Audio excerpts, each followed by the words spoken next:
Welcome, fellow Phoenixes, to the Spiritual Phoenix Podcast, where we make a daily offering to the divine by putting our past on the pyre, searching the smoke for spirituality, turning the ashes into art, adapting addiction into connection, and manifesting mental wellness. I'm your host, Ross Cessna, and I'd like to take a moment and just think about what we're grateful for.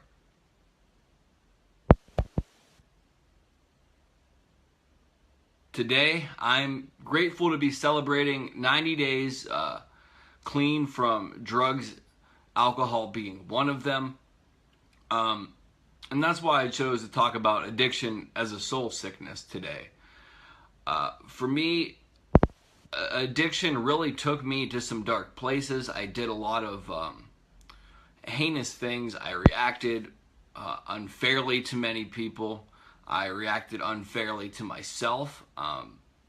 I was at war with myself, and in turn, I became at war with other people. Now, I am not perfect every day. I have to make a daily conscious effort to turn my will and my life over to my higher power as I understand them. That was a scary thing for me at first. I've been in and out of recovery programs since I was 16 years old. So my first recovery program actually started in December of 2000 or thereabouts. So I've had a lot of experience being in recovery programs, but never really actually taking the recovery, I guess I would say. So with where I'm at now with everything, this time it's for me. I want to maintain my clean time and my abstinence from drugs for the people in my life, so I can have better relationships with people, because that's important to me. I've hurt a lot of people, including myself, with my actions, my attitude, my opinions. And for those people who don't really understand addiction, it's a lot more complex than simply just using drugs, alcohol being one of them. It really is more of an egocentric view and the desire to only think about yourself and put yourself first in every situation, and not really being able to listen to what other people around you are saying, and not respecting the differences of opinion. It's this self-assured cockiness and ego that is really rampant in the United States. I've never lived anywhere else. I would assume that it's prevalent in other areas of the world as well. And I would say that addiction really is a symptom of consumer-based culture that's focused on productivity. And I would say that because of the abundance that's available. Because addiction doesn't have to be simply to drugs. Addiction can manifest its way in sexual addictions, eating addictions, all sorts of other addictions. I mean, even religion in itself can be an addiction. There's a reason why it's been called the opiate of the masses. And I don't really want to vilify religion as a institution. It's more so individuals within those organizations that interpret things in a way that kind of shut off spirituality. They kind of say that they are correct and other people are wrong. And my understanding of spirituality would be, we all have equal access to the same things, regardless of what we believe, as long as we follow the path of love and unity of everybody. So, in and of itself, when you say, I believe this, if you don't believe that, you're out. I mean, right there, it's a trap. So if you can accept everybody else's differences, then you're accepted. If you think everybody has to see it only your way, you're not. And that might sound contrary to my beliefs. I think that people can still get into their own versions of what they believe, and I'm not saying that they're wrong and I'm right, if that makes sense. If it doesn't make sense to you, that's okay. I don't need to make sense to everybody. So when we have this culture of abundance, we tend to consume more than we actually should, which is why we have the obesity that we have, which is why we have people getting trampled for objects that they don't need the day after Thanksgiving when they're thankful for what they already have. This is why we see such inconsistencies in reality, in my opinion.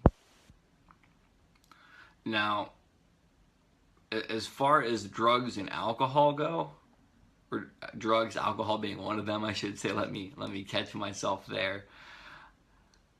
I think that those are a symptom of the isolation, the division, and the overbearing urge to be quote unquote productive, to basically make people cogs in a machine and not be able to express their individuality. I think those are symptoms of people not being respected, so in turn they learn not to respect themselves.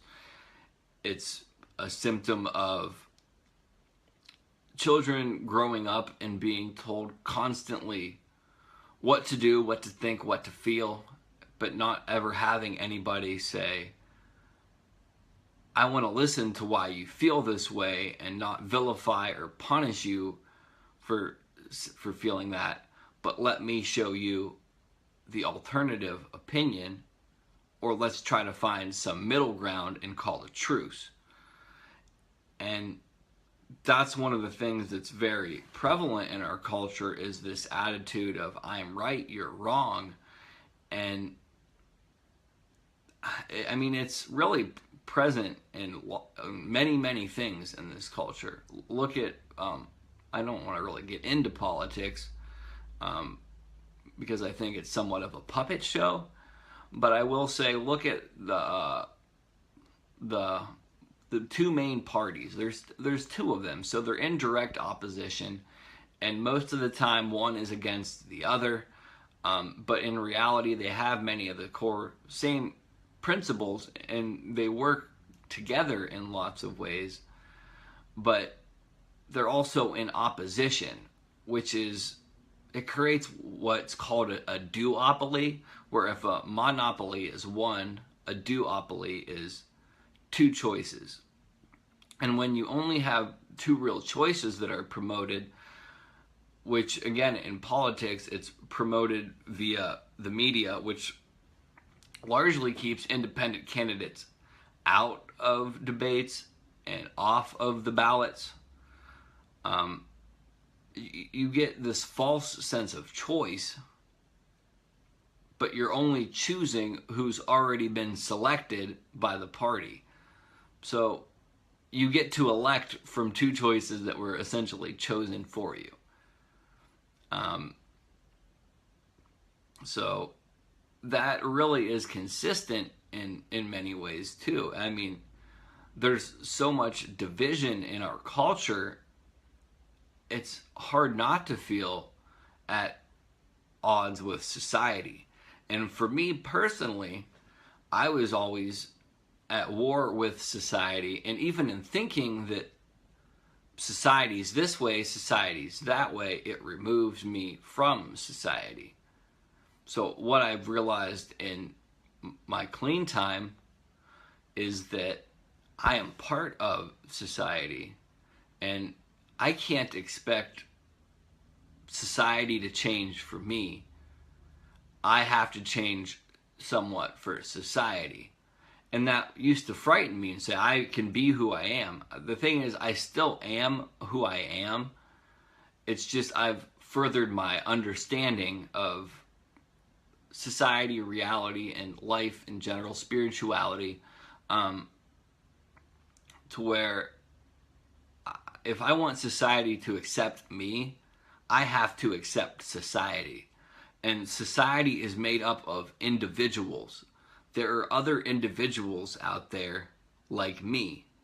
There are other individuals out there that would burn me at the stake if they could, likely. Granted, I don't think that's going to happen. I don't think I have that much importance, thankfully. So, I mean, the division, I think I was talking about sports teams. People have gotten into fights for sports teams. In Europe, there's soccer hooligans. Maybe it's not just Europe, maybe it's other places as well. But they will beat up fans of the other team or get into fights with fans of the other team just for liking that team. And the thing about sports is it's based on totemic symbols, and it basically assigns you a tribe of people. So that's your tribe. And it always makes me laugh somewhat. And granted, I've fallen in this trap as well, where we say, oh, we're going to win. We're going to do this. Really? I didn't see you out there playing. When did you get signed?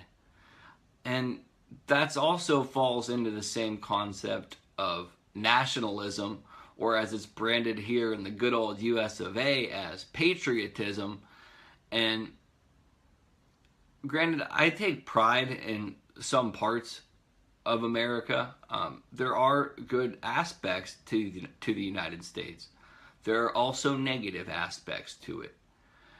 Nationalism or patriotism as a whole, in my opinion, is dangerous. And it's dangerous because it creates division yet again.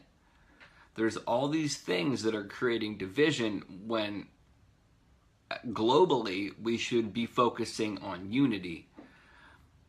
Division divides, and then it creates warring factions, and if we want to progress, we have to find unity. And that's also where I was at with addiction, to where I was at war with myself, thinking that I was either entirely bad or entirely good. And the reality is I'm equally both at times. You know what I mean? I'm not more one than the other. I'm not so pious and saintly that I have this glowing white light emanating from me. I make mistakes daily. I made a mistake pretty much as soon as I woke up this morning at 2 a.m. and I ended up hurting a friend that I care about just by voicing an opinion that didn't even need to be said. And that was my mistake, and it reflected into her life and hurt her. And in turn, that hurts me because I don't want to hurt people. I don't want to be at odds with people. And I don't blame her for being upset by any means. She's allowed to be upset. Having life experiences that make you feel a certain way, I mean, that's life. And if people say that they don't respond that way or they don't act that way, I would disagree with them. Maybe they aren't aware of it. Maybe they have such cognitive dissonance they can't see it or they won't believe it. But to me, that is called human nature. And unless people are willing to do the necessary internal work and external work and stop judging other people and stop judging themselves, and I mean, I guess you can't really stop judging yourself, otherwise you won't progress. Be easy with yourself and be easy with other people, maybe, is a better way. Because for me, when I allowed myself some humanity, I was able to allow other people some humanity, and in turn I was able to allow myself some more humanity, and in turn I was able to allow some other people more humanity. I mean, there was an instance with a friend in my life, not the same friend that I was talking about earlier, to where I had wronged her because I felt that she had wronged me. But I was able to forgive her before I was able to forgive myself. So I really had to evaluate that. and say, why can I forgive this person, but I can't forgive myself? I should be able to love myself. And that's the thing. I am able to love myself today. And I'm able to love myself today because I acknowledge I make mistakes. I acknowledge I'm not perfect. I acknowledge that I do good things too. I have positive attributes. I have negative attributes. It's called being human. May follow spiritual principles. I'm not a Buddhist monk or a yogi or a saint or whatever people would want to call it. I strive to maybe reach that point at some time in my life, but I also realize those people are always on a journey towards furthering and deepening that understanding. They just don't get to a place and say, oh, I got it now. I mean, some people do, but I don't think they have it then if they stop. I think that they lose sight of things. So, I mean, addiction is a nasty disease, and unless you've experienced it firsthand, you don't really understand it, I would say. You can go to all the meetings you want, but until you acknowledge that you potentially have addiction in yourself and you see what it does, and I would say that addiction to substances is substantially more damaging than other addictions in the fact that it messes with your brain chemistry. I'm not going to say that all drugs are good or bad or whatever. I think it's really a personal choice, and I'm not advocating the use of drugs or alcohol by any means. That's a personal choice. There was some benefits in my life. There was a lot of consequences. One of the things, though, too, is I don't feel that I could have the understanding I do had I not made as many mistakes, messed as much stuff up as I did. Granted, I may have had this understanding substantially sooner had I not muddied the waters and clouded my own head with using substances. I can't say. The life that I've lived, though, I'm grateful for my experiences. And I think that's all I can really say on this. I'd really like to say I love, appreciate, and respect all of you. There's going to be a link down below for a PodTrack survey, which will help me understand my audience better.